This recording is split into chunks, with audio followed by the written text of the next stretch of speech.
वक्त से लड़कर जो नसीब बदल दे, इंसान वही जो अपनी तकदीर बदल दे।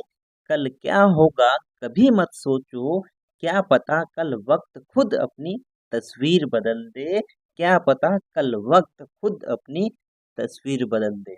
जी हाँ दोस्तों, मैं देवासुई के आपका अपना यूट्यूब चैनल ज्ञान का उत्कर्ष पर बहुत बहुत स्वागत करता हूँ। तो दोस्तों, हम सोल्व कर रहे हैं यूजीसी नेट इतिहास का जो प्रश्न पत्र था अक्टूबर 2020 का, उसे ही हम सोल्व कर रहे हैं। ओके, तो हमने इसका जो पहला पार्ट था उस पार्ट को सोल्व कर चुके हैं।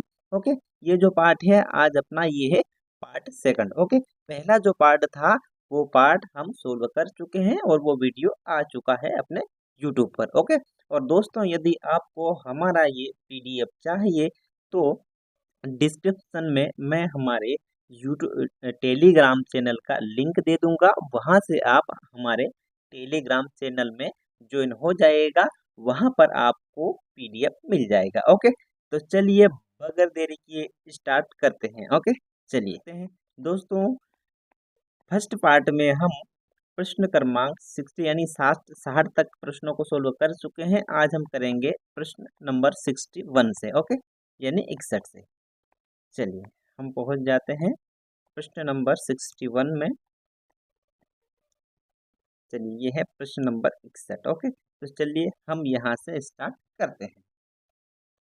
पेन ले लेते हैं। ओके, चलिए तो प्रश्न नंबर 61वां है कि निम्नलिखित में से कौन से कथन सही हैं। ओके, चार कथन दे दिए गए हैं, चार कथनों में से कौन कौन से कथन सही हैं, हमें उन्हीं सही कथनों का बेसिकली चयन करना है। तो कथन पहला है, साम्राज्य एवं प्रांतीय विधान परिषदें 1892 ईस्वी तक पूर्णतया मनोनीत निकाय हुआ करती थी। ठीक है ना, तो पहला स्टेटमेंट तो लग रहा है कि बिल्कुल ठीक है। ओके, चलिए बढ़ते हैं नेक्स्ट स्टेटमेंट की ओर। अगला स्टेटमेंट क्या है?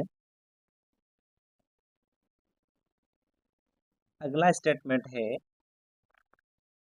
1892 ईस्वी के इंडिया काउंसिल एक्ट से पूर्व विधान परिषदों को बजट पर चर्चा करने और प्रश्न पूछने की संवैधानिक शक्तियां प्रदान की गई थी। बिल्कुल ये तो गलत है।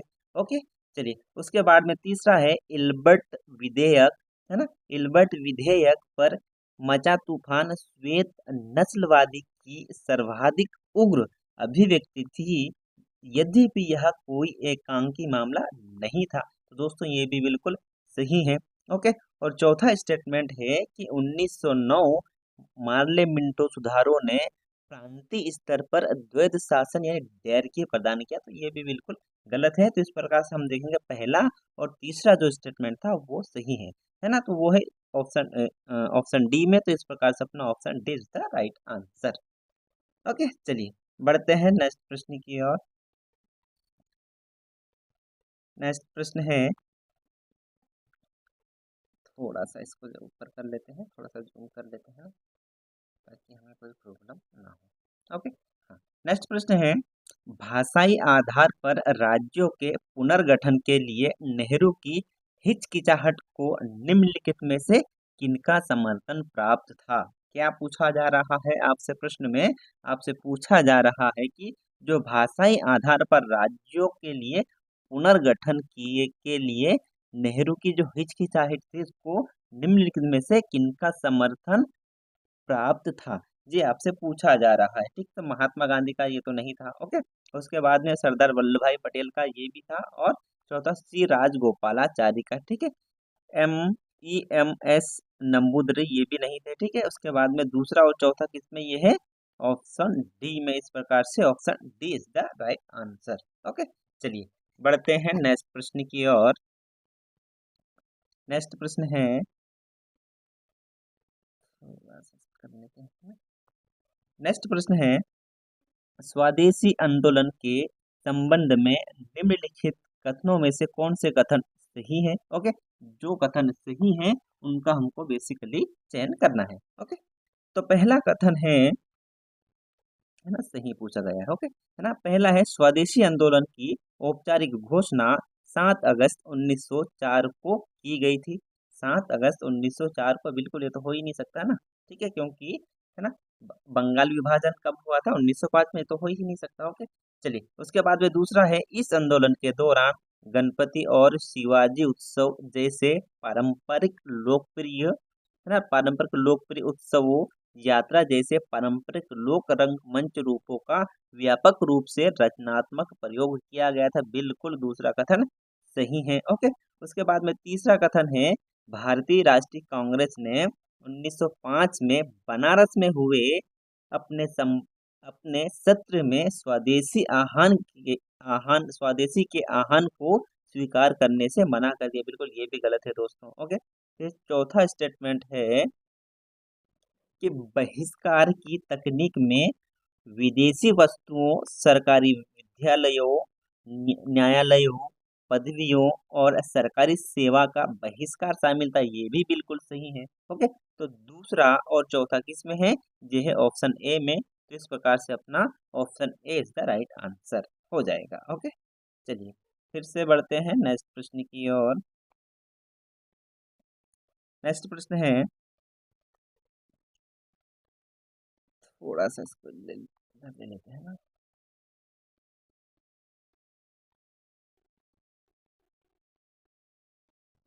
ओके, नेक्स्ट प्रश्न है, पूर्वाग्रह और वस्तुनिष्ठता के संबंध में निम्नलिखित में से कौन से कथन सही है। ओके, जो कथन सही है हमें उसका चयन करना है। ओके, तो पहला कथन है, इतिहास लेखन में वस्तुनिष्ठ व्याख्याएं वे हैं जो परिशुद्धि, व्यापकता, संगति और खुलेपन की तार्किक कसौटी पर खरी उतरती हो। ओके, तो पहला स्टेटमेंट भी सही है। ओके, दूसरा स्टेटमेंट है, यदि ऐतिहासिक व्याख्या व्याख्या दुर्घटनावश गलती से असावधानी के कारण होती है तो इसे पूर्वाग्रह नहीं, मात्र गलत कहा जा सकता है। तो बिल्कुल दूसरा स्टेटमेंट भी सही है। ओके, तीसरा कथन है, पूर्वाग्रह ग्रसित इतिहास में त्रुटियां दुर्घटना नहीं वरन स्वोद्देश्य है। तो तीसरा भी बिल्कुल सही है। चौथा कथन है, पूर्वाग्रह ग्रसित विवरण बहुधा अपने विषय का एक पक्षी वर्णन प्रस्तुत कर अनुचित होते हैं। तो चौथा भी है। ओके, तो पहला, दूसरा, तीसरा, चौथा किस ऑप्शन में है, यह है ऑप्शन बी में। इस प्रकार से ऑप्शन बी आ जाएगा आपका सही आंसर। ओके, चलिए बढ़ते हैं नेक्स्ट प्रश्न की ओर। नेक्स्ट प्रश्न है, ये प्रश्न आगे भी है क्या दोस्तों, देख लेता हूँ। ओके, चलिए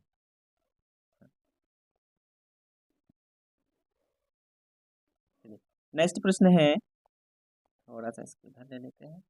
ओके, नेक्स्ट प्रश्न है, भारत में अंग्रेजी विद्वानों के आरंभिक पूर्वदेशी ओरिएंटलिज्म के संबंध में निम्नलिखित में से कौन से कथन सही हैं। ओके, चार कथन दिए गए हैं, चार कथनों में कौन कौन से कथन सही हैं, हमें उन्हीं सही कथनों का चयन करना है। तो पहला कथन है, संस्कृत, ग्रीक और लैटिन के बीच भाषाई संबंध स्थापित कर विलियम जोन्स ने भारत को क्लासिकल पश्चिम के सामान प्राचीनता से विभूषित किया। ओके, इसको रख देते हैं डाउट में। ठीक है, दूसरा, आरंभिक पूर्व देशी परंपरा का मूल सिद्धांत था कि विजित जनता को ब्रिटेन की विधिक परंपराओं में परंपराओं से शामिल किया जाना था।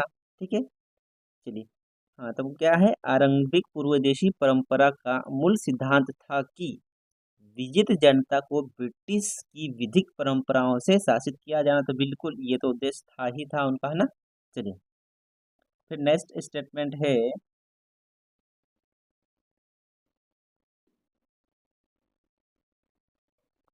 तीसरा स्टेटमेंट कि भारतीय रीति रिवाजों और कानूनों के संबंध में प्रारंभिक पूर्वदेशी अध्ययनों का उद्देश्य भारतीय समाज की बर्बर स्थितियों को दर्शाना था। ठीक है ना, तो ये तो मतलब था। ठीक है, चलिए उसके बाद में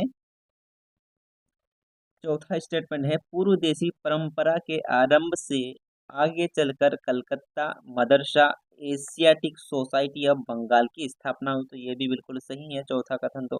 ओके, फिर पहला कथन किया था, पहला कथन था आपका संस्कृत, ग्रीक और लैटिन के बीच है ना, सॉरी लैटिन के बीच भाषाई संबंध स्थापित कर विलियम जोन्स ने भारत को क्लासिकी पश्चिम के समान प्राचीनता से विभूषित किया, है ना।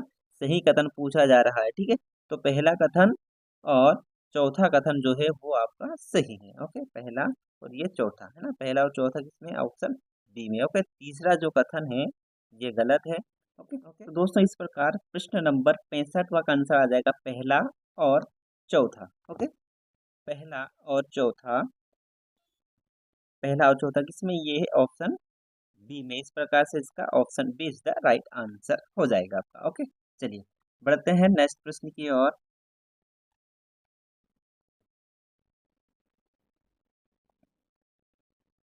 नेक्स्ट प्रश्न है, सूची फर्स्ट को सूची सेकंड से मिलान करनी है। सूची फर्स्ट में पुरातात्विक स्थल दिए गए हैं, है ना, और सूची सेकंड में प्रदेश दिए गए हैं। ओके, तो चलिए मिलान करते हैं इनका। जोरवे, जोरवे संस्कृति ये है महाराष्ट्र में। ओके, कायथा, और कायथा जो है आपका मध्य प्रदेश में। ओके, उसके बाद में ओजियाना ये जो है आपका राजस्थान में। ओके, उसके बाद में रोजदी, रोजदी ये है गुजरात में। मैं फिर से रिपीट कर देता हूँ, जोरवे संस्कृति जो है आप महाराष्ट्र में है, कायता मध्य प्रदेश में है। ओके, ओजियाना जो है आपके राजस्थान में है, और रोजदी जो है वो गुजरात में स्थित है। इस प्रकार से इसका option A is the right answer. Okay, चलिए बढ़ते हैं फिर से नेक्स्ट प्रश्न की ओर। नेक्स्ट प्रश्न भी सूची फर्स्ट को सूची सेकंड से ही मिलान करनी है। सूची फर्स्ट में वैदिक कालीन नदियों के नाम दिए गए हैं, और सूची सेकंड में वर्तमान नाम दिए गए हैं। ओके, तो चलिए इनको मिलान कर लेते हैं अपन। पहला है अस्किनी। ओके, तो अस्किनी को बोला जाता है चिनाब, अस्किनी। ओके, उसके बाद में पुरुषनी, रावी। ओके, सुतुद्री, सतलज, है ना, है ना, व्यास, विपाशा, है ना। मैं फिर से रिपीट कर देता हूँ दोस्तों, इनको रट्टा ही मार लीजिए, यहाँ से यूजीसी नेट हर बार प्रश्न पूछता है। और ये जो टॉपिक है ये यूजीसी का बहुत ही मोस्ट इम्पोर्टेंट प्रश्न है नेट का, ठीक है। चलिए, अस्किनी बोले तो चिनाब, है ना, पुरुषनी, रावी, सुतुद्री, सतलज, व्यास, विपाशा, ठीक है। चलिए, व्यास, विपाशा। ओके, चलिए बढ़ते हैं नेक्स्ट प्रश्न की ओर। नेक्स्ट प्रश्न भी सूची फर्स्ट को सूची सेकंड से मिलान करनी है। सूची फर्स्ट में महाजनपद दिए गए हैं। ओके, और सूची सेकंड में महाजनपदों की राजधानी दी गई है। ओके, तो पहला अस्मक, अस्मक की राजधानी है पोटन, ठीक है, अस्मक की राजधानी पोटन ये है। ओके, उसके बाद में चेदी, चेदी की राजधानी है सुत्तीमती। ओके, पांचाल, है ना, पांचाल की राजधानी कामपिल्ली, है ना, और सूरसेन, सूरसेन की राजधानी है मथुरा, ठीक है, मथुरा। ठीक है, मैं फिर से रिपीट कर देता हूँ, अस्मक, अस्मक की राजधानी पोटली यानी पोटन या पोटली बोलते हैं। ओके, चेदी, चेदी की राजधानी सुक्तिमती। ओके, दक्षिणी पंचाल की राजधानी कामपिल्ली। ओके, और सूरसेन, सूरसेन की राजधानी क्या, मथुरा। ओके, इस प्रकार से ऑप्शन सी आ जाएगा आपका राइट आंसर। चलिए बढ़ते हैं नेक्स्ट प्रश्न की ओर। नेक्स्ट प्रश्न भी सूची फर्स्ट को सूची सेकंड के साथ मिलान करनी है। मैं थोड़ा सा इनको कर देता हूँ जो। ओके, पहला अमीर ए कोही ये होता था कृषि विभाग, ठीक है, कृषि विभाग यानी अमीर ए कोही कृषि विभाग। ओके, अमीर ए आखुर, क्या अमीर ए आखुर, है ना, ये होता कि घोड़ों का प्रमुख अधिकारी। ओके, बरीद, बरीद ये जो होता था, बरीद ये होता था खुफिया अधिकारी। ओके, और जो दबीर, दबीर होता था सचिव। ओके, ये मध्यकालीन शब्दावलियों से ये आपसे प्रश्न पूछा गया है। ओके, अमीर ए कोही कृषि विभाग, अमीर ए आखुर ये घोड़े विभाग, है ना, घोड़े विभाग का प्रमुख हुआ करता था, ठीक है। अमीर ए आखुर, बरीद, बरीद खुफिया विभाग, है ना, ये यहाँ से था, ठीक है, ये यहाँ से। ओके, चलिए, दबीर, दबीर का मतलब होता था प्रमुख खुफिया अधिकारी। ओके, चलिए बढ़ते हैं नेक्स्ट प्रश्न की ओर। नेक्स्ट प्रश्न है,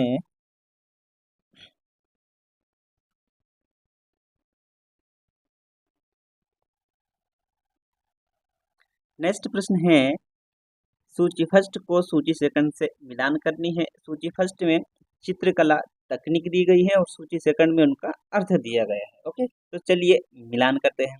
पहला खत, खत का मतलब होता था अलंकृत शीर्षक। ओके, उसके बाद में तरह का मतलब होता था रंग मिश्रण रंगाई, है ना। तरह का अर्थ क्या होता है? रंग मिश्रण रंगाई, है ना, रंग मिश्रण रंगाई। ओके। उसके बाद में रंग मेजी का अर्थ होता है रेखांकन, रेखा चित्र, आरेख। ओके। उसके बाद में शम्स का मतलब होता है हशिया। क्या? शम्स का मतलब हत्या, हशिया। ओके। चलिए बढ़ते हैं नेक्स्ट प्रश्न की ओर। नेक्स्ट प्रश्न है, नेक्स्ट प्रश्न भी आपको सूची फर्स्ट से सूची सेकंड में मिलान करनी है। ओके। थोड़ा सा इसको कर लेते हैं साइड से पर। हाँ, तो नेक्स्ट 2 मिनट इसको मैं मिला लेता हूँ। चलिए। ओके। हाँ, सूची फर्स्ट में स्रोत दिए गए हैं। ओके। और सूची सेकंड में संबंधित विषय दिया गया है। ओके। तो पहला है गुनगुनियात उल मुनिया। क्या? गुनियात उल मुनिया। ओके। तो पहला फिरोज शाह तुगलक के काल में संकलित एक संगीत ग्रंथ क्या था? गुनियात उल मुनिया। ओके। उसके बाद में दूसरा फतवा ए जहादारी, ये राजनीतिक दर्शन प्रणाली से संबंधित बुक थी। ओके। राजनीतिक प्रणाली से संबंधित कौन सी? फतवा ए जहादारी। ओके। और तीसरा आदाब उल हर्ब व सुजात, ये युद्ध कला से संबंधित बुक थी। उसके बाद में खजाइन उल फुतू, कौन सी बुक? खजाइन उल फुतू, यह अलाउद्दीन खिलजी के दक्षिण अभियान का विवरण देती है। ये बुक कौन सी? खजाइन उल फुतू। ओके। तो इस प्रकार से इसका option B is the right answer. Okay. चलिए बढ़ते हैं नेक्स्ट प्रश्न की ओर। नेक्स्ट प्रश्न भी सूची फर्स्ट को सूची सेकंड से मिलान करनी है। ओके। सूची फर्स्ट में समाचार पत्र दिए गए हैं और सूची सेकंड में उनके संपादकों का नाम दिया गया है। ओके। तो पहला फ्री हिंदुस्तान। क्या है? फ्री हिंदुस्तान। इस पत्र के संपादक कौन थे? तो इन पत्र के संपादक थे तारकनाथ दत्त। ओके। और दूसरा है इंडियन सोशियोलॉजिस्ट, ये थे रामजी कृष्ण वर्मा, लंदन में। ओके। ठीक है। लंदन में एक बहुत फेमस संस्था हुआ करती थी जिसको बोला था इंडिया हाउस, है ना। उस इंडिया इंडिया हाउस के संस्थापक कौन थे? श्यामजी कृष्ण वर्मा। ओके। उसके बाद में न्यू इंडिया एवं कॉमनवेल्थ, है ना, इसके संस्थापक तो आपको मालूम ही होगा, एनी बेसेंट। ओके। उसके बाद में बॉम्बे क्रॉनिकल, कौन सा? बॉम्बे क्रॉनिकल, है ना, इनके संपादक थे बीजी हॉर्नी मैन। कौन? बीजी हॉर्नी मैन किसके संपादक थे? ये थे बॉम्बे क्रॉनिकल के। इस प्रकार से इसका option C is the right answer. Okay. चलिए बढ़ते हैं नेक्स्ट प्रश्न की ओर। नेक्स्ट प्रश्न को भी सूची फर्स्ट को सूची सेकंड से मिलान करनी है। ओके। सूची फर्स्ट में चित्रकार दिए गए हैं और सूची सेकंड में उनसे संबंधित या उनकी चित्रकला शैली दी गई है ना। थोड़ा सा मैं इनको जरा बराबर बराबर कर लेता हूँ ताकि समझ में आ सके। ओके। हाँ, अवनीत नाथ टैगोर। सेकंड में रविन्द्रनाथ टैगोर, नंदलाल बोस और मोजिनी राय, है ना, जेमिनी रॉय, है ना। तो पहला है अवनीत अवनींद्र नाथ टैगोर, है ना। विश्व परंपराओं के विविध पक्षों से सीखकर अपनी चित्रकारी में उनका सम्मिश्रण किया, है ना।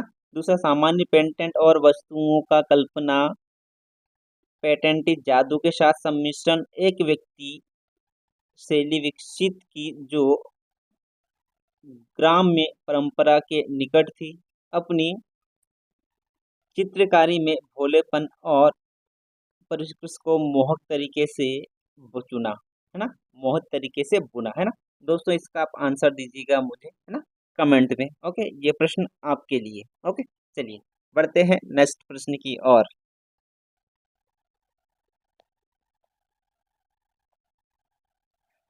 नेक्स्ट प्रश्न है। ओके। नेक्स्ट प्रश्न भी सूची फर्स्ट को सूची सेकंड से मिलान करनी है। ओके। सूची फर्स्ट में इतिहासकार दिए गए हैं और सूची सेकंड में रचनाएं दिए गए हैं। ओके। तो सूची पहला है जॉन विलियम केई। कौन? जॉन विलियम के, इनका है हिस्ट्री ऑफ द सिपोई। दोस्तों ये प्रश्न रिपीट हुआ है, ये जॉन विलियम के से संबंधित बुक इससे पहले भी पूछा जा चुका है। ओके। उसके बाद में एडवर्ड जे थॉमसन। कौन? एडवर्ड जे थॉमसन, है ना, इनका है third the other side of the medal. क्या है? The other side of medal, किनका है ये? Edward J Thomson. ओके। उसके बाद में एस एन सेन है ना, एस एन सेन की है द 1857 यानी 1857 ठीक है, इनकी है ये है एस एन सेन की। उसके बाद में जॉर्ज मैकमिलन है ना, जॉर्ज मैकमिलन इनकी है द इंडियन म्यूनिटी इन पर्सपेक्टिव, किनका है ये, जॉर्ज मैकमिलन का। ओके, तो इस प्रकार से इसका ऑप्शन ए आ जाएगा आपका राइट आंसर। नेक्स्ट प्रश्न है, नेक्स्ट प्रश्न भी सूची फर्स्ट को सूची सेकंड से मिलान करनी है। सूची फर्स्ट में विप्लव दिए गए हैं और सूची सेकंड में उन विप्लव के प्रमुख नेता का नाम दिया गया है। ओके, विप्लव यानी प्रमुख आंदोलन या कोई आंदोलन। ओके, तो पहला विप्लव है रामोसी विप्लव है ना, यानी रामोसी विद्रोह। ठीक है, विप्लव बोल सकते हैं या विद्रोह बोल दीजिए, बात एक ही है। ओके, तो रामोसी, रामोसी के नेतृत्वकर्ता थे चित्तूर सिंह। कौन, चित्तूर सिंह। कौन सा विद्रोह के, रामोसी विद्रोह के। ओके, उसके बाद में कोल है ना, कोल के तो ये बुद्धो भगत थे। ओके, उसके बाद में कच्चा नागा विप्लव। कौन सा, कच्चा नागा विप्लव, इनके नेता थे शंभुदन। कौन, शंभुदन है ना। फिर ओराव विप्लव के थे नेता जो थे वो थे जन्ना भगत। कौन, जन्ना भगत। इस प्रकार से इसका option A is the right answer. Okay, चलिए बढ़ते हैं नेक्स्ट प्रश्न की ओर। नेक्स्ट नेक्स्ट प्रश्न है, चोल निम्नलिखित चोल राजाओं को कालानुक्रम में व्यवस्थित कीजिए। ओके, जो चोल राजा थे उनको कालानुक्रम में व्यवस्थित करना है। तो सबसे पहले आ जाएंगे राजाराम प्रथम। ओके, उसके बाद में राजेंद्र प्रथम आ जाएंगे, उसके बाद में वीर राजेंद्र आ जाएंगे और उसके बाद में आ जाएंगे कुलोत्तुंग प्रथम। इस प्रकार से इसका option B is the right answer. Okay, चलिए बढ़ते हैं नेक्स्ट प्रश्न की ओर। नेक्स्ट प्रश्न है, कला कला के इतिहास के संदर्भ में निम्नलिखित को पहले से बाद के कालानुक्रम में व्यवस्थित कीजिए। ओके, तो इसको भी क्रोनोलॉजी ऑर्डर में जमाना है। ओके, तो सबसे पहले आ जाएगा आपका भरहुत स्तूप। ओके, उसके बाद में आ जाएगा जग्गईपेट, उसके बाद में आ जाएगा आपका भूमरा, उसके बाद में आ जाएगा तंजावुर है ना, भूमरा का शिव मंदिर आपने नाम सुना होगा है ना। इसके बाद इस पर दूसरा। ओके, उसके बाद में तीसरा, पहला, चौथा किस में है, ये है आपका ऑप्शन बी में। इस प्रकार से इसका option B is the right answer. चलिए बढ़ते हैं नेक्स्ट प्रश्न की ओर। नेक्स्ट प्रश्न है, निम्नलिखित को पहले से बाद के कालानुक्रम में व्यवस्थित कीजिए। इसको भी क्रोनोलॉजी ऑर्डर में जमाना है। ओके, तो सबसे पहले आ जाएंगे फोर्थ नंबर पर सुत्तनीपात, उसके बाद में आ जाएगा आपका द पेरिप्लस ऑफ द एरिथियन सी, उसके बाद में आ जाएगा मनी मैकले, उसके बाद में आ जाएगा सी यू की। ओके, तो इस प्रकार से इस देखेंगे तो ऑप्शन ए में है ना, चौथा, पहला, तीसरा और दूसरा। तो इस प्रकार से option A is the right answer. Okay, चलिए बढ़ते हैं नेक्स्ट प्रश्न की ओर। नेक्स्ट प्रश्न है, निम्नलिखित मालवा सुल्तानों को उनके आरंभिक काल के ऐतिहासिक कालानुक्रम में रखे, यानी इनको भी आपको क्रोनोलॉजी ऑर्डर में जमाना है। चलिए जमा देते हैं। सबसे पहले आपके आ जाएंगे मोहम्मद शाह गौरी। ओके, उसके बाद में आ जाएंगे महमूद खिलजी प्रथम, उसके बाद में आ जाएंगे गयासुद्दीन शाह, उसके बाद में आ जाएंगे आपके नासिर शाह। तो इस प्रकार से तीसरा, चौथा, पहला, दूसरा किस ऑप्शन में है, ये ऑप्शन डी में। ओके, तो इस प्रकार से इसका ऑप्शन डी आ जाएगा आपका सही आंसर। चलिए बढ़ते हैं नेक्स्ट प्रश्न की ओर। नेक्स्ट प्रश्न है, निम्नलिखित स्मारकों को आरंभिक काल से उनके ऐतिहासिक कालानुक्रम में रखे। ओके, इसको भी क्रोनोलॉजी ऑर्डर में जमाना है। तो सबसे पहले आ जाएगा आपका बेगम शाही मस्जिद, जो कि कहाँ पर स्थित है, ये है लाहौर में। ओके, उसके बाद में आ जाएगा चश्मा ए नूर, कहाँ पर है ये, अजमेर में। क्या, चश्मा ए नूर, मैं भी पहली बार पढ़ रहा हूँ ये तो। ओके, उसके बाद में एतमाद उद्दौला का मकबरा, ये तो आगरा में है, आपको मालूम ही होगा। उसके बाद में दूसरा है बीबी का मकबरा, जो कि कहाँ पर है ये है औरंगाबाद। किसने बनाया था इसको, इसको बनाया था जिंदा पीर औरंगजेब ने। किसका, ताजमहल का नकल करने का प्रयास किया था उन्होंने, लेकिन वो कर नहीं पाए। ओके, तो इस प्रकार से इसका option C is the right answer आ जाएगा, है ना। चौथा, पहला, तीसरा और दूसरा। ओके, चलिए बढ़ते हैं नेक्स्ट प्रश्न की ओर। नेक्स्ट प्रश्न है, भारत में आने वाले निम्नलिखित यूरोपीय यात्रियों को उनके आरंभिक काल से उनके ऐतिहासिक कालानुक्रम में रखे। ओके, इसको भी क्रोनोलॉजी ऑर्डर में आपको जमाना है। तो सबसे पहले आ जाएंगे आपका पेट्रो डेला वेले। ओके, उसके बाद में आ जाएगा फ्रे फेवेस्टियन मैनरिक। ओके, उसके बाद में आ जाएगा एबे केरे। उसके बाद में आ जाएंगे भाई साहब आपके जेमेली करेरी। ओके, तो चौथा, दूसरा, पहला, तीसरा किस में है? ये है ऑप्शन डी में। इस प्रकार से इसका ऑप्शन डी आपका आ जाएगा राइट आंसर। चलिए अब बढ़ते हैं नेक्स्ट प्रश्न की ओर। नेक्स्ट प्रश्न है, निम्नलिखित सैयद सुल्तानों को उनके आरंभिक काल से उनके ऐतिहासिक क्रम में यानी क्रोनोलॉजी ऑर्डर में फिर से इनको जमाना है। ओके, तो सबसे पहले आ जाएंगे खिज्र खान। ओके, उसके बाद में आ जाएंगे मुइजुद्दीन मुबारक शाह दूती। ओके, उसके बाद में आ जाएंगे मोहम्मद शाह फोर्थ। उसके बाद में आ जाएंगे अलाउद्दीन आलम शाह, यानी तीसरा, दूसरा, चौथा, पहला किस में है? ये है ऑप्शन ए में। ओके, तो इस प्रकार से इसका option A is the right answer. चलिए अब बढ़ते हैं नेक्स्ट प्रश्न की ओर। नेक्स्ट प्रश्न है, निम्नलिखित अधिनियम को उनके अधिनियम की तिथि के अनुसार कालानुक्रम में व्यवस्थित कीजिए, यानी इसको भी क्रोनोलॉजी ऑर्डर में जमाना है। ओके, तो सबसे पहले आ जाएगा रजिस्ट्रेशन ऑफ प्रेस एक्ट। उसके बाद में दूसरे नंबर पे आ जाएगा आपका दूसरा, an act for the better control of publication in oriental languages. Okay, उसके बाद में आपका आ जाएगा द ऑफिशियल सीक्रेट एक्ट। उसके बाद में आपका आ जाएगा the Indian press act emergency powers. Okay, तो चौथा, दूसरा, पहला, तीसरा किस में है? ये है ऑप्शन बी में। इस प्रकार से आपका ऑप्शन बी आ जाएगा राइट आंसर। ओके, चलिए बढ़ते हैं नेक्स्ट प्रश्न की ओर। नेक्स्ट प्रश्न है, आरंभ से शुरू करते हुए निम्नलिखित संगठनों की स्थापना को कालानुक्रम में व्यवस्थित कीजिए, है ना। यानी इसको भी दोस्तों आपको कालानुक्रम में ही लगाना है। ओके, चलिए लगाते हैं पूना सार्वजनिक सभा। ठीक है, ये आ जाएगा 1867, है ना। किसने किया था इसकी स्थापना? महादेव गोविंद रानाडे। ठीक है, Indian association of Lahore, Allahabad, peoples of Lahore. चलिए अब इधर अपन देख लेते हैं ऑप्शंस में। ठीक है, हाँ, इस साइड दिया गया है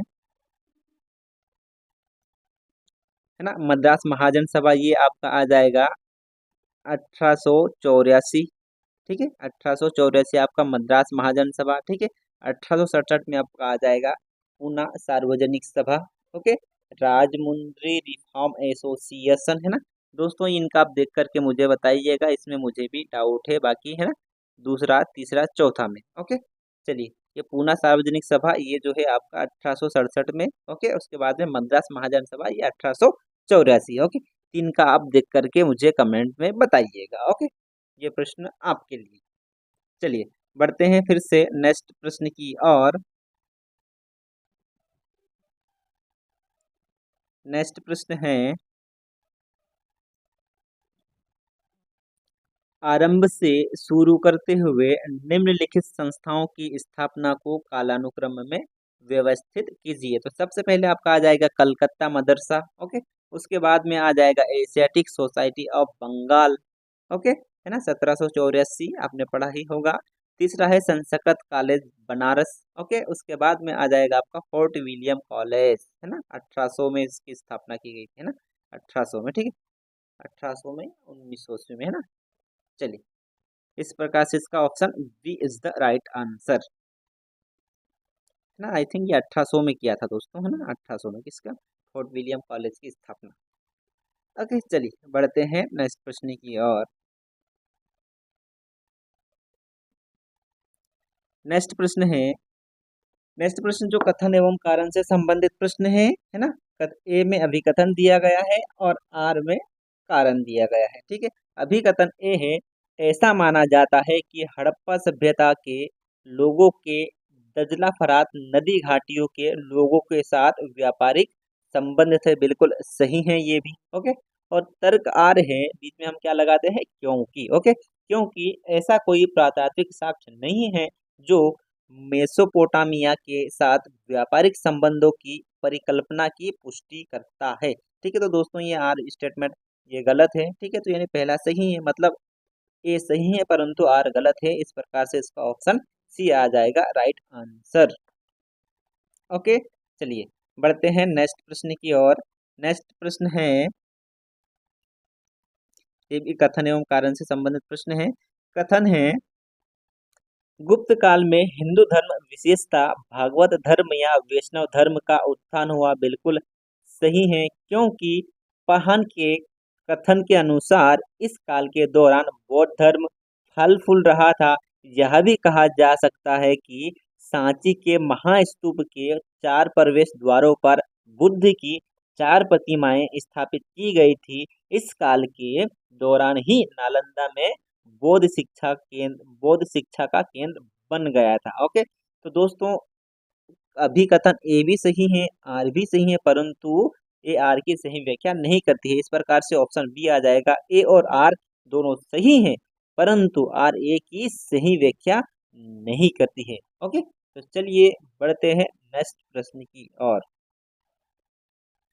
नेक्स्ट प्रश्न है, नेक्स्ट प्रश्न भी कथन एवं कारण से संबंधित प्रश्न है। ओके, अभी कथन ए है, पेशवाओं पर अपना हुक्म चलाते थे। ठीक है, 2 मिनट है ना, 2 मिनट दोस्तों, इधर अपन और भी क्या प्रश्न है?